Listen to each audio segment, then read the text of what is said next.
Kumusta mga kaboxing? This is Boy Kalawang TV. So naganap na po kanina ang official and final weigh-in nila Charles Suarez at ang makakalabang po nito para bukas na si George Castañeda.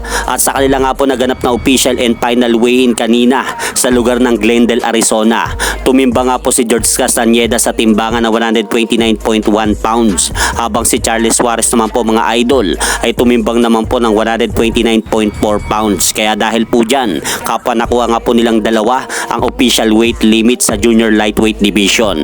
Kaya asahan na nga po natin mga idol na tuloy na nga po ang kanilang mangyayaring bakbakan para bukas.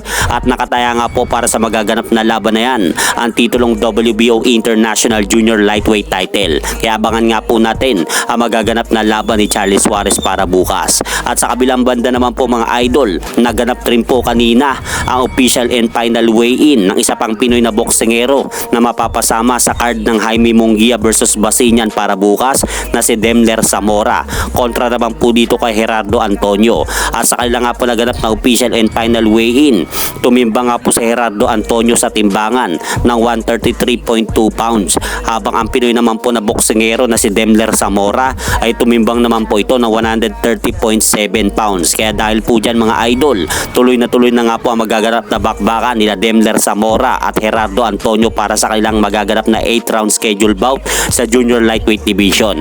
Kaya suportahan po natin mga idol sina Charles Suarez at Demler Zamora para bukas sa kanilang magaganap na bakbakan.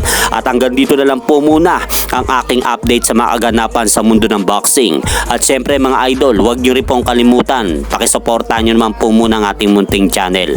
Maraming salamat po.